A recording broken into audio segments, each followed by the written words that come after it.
લીંબડી તાલુકાના દેવપુરા ગઢ પાસે એક અનિચ્છનીય બનાવ પ્રકાશમાં આવ્યો હતો, જ્યારે Rajkot Ahmedabad national highway road પર બન્યો હતો અને નેશનલ હાઈવે પર કોઈ અકસ્માત ન થવાનો સિલસિલો ચાલુ.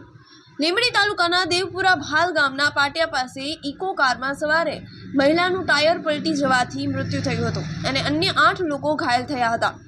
સૂત્રોના જણાવ્યા મુજબ લીંબડી તાલુકાના દેવપુરા ગામના પાટિયા પાસે ઇકો વાહનનું ટાયર ફાટતા વાહન ડિવાઈડર સાથે અથડાતા પલટી મારી ગઈ હતી, જેના કારણે કારમાં મુસાફરી કરી રહેલા 7-8 લોકો કચડાઈ ગયા હતા, જ્યારે એક મહિલા મુસાફરનું ઘટના સ્થળે જ મોત થયું હતું.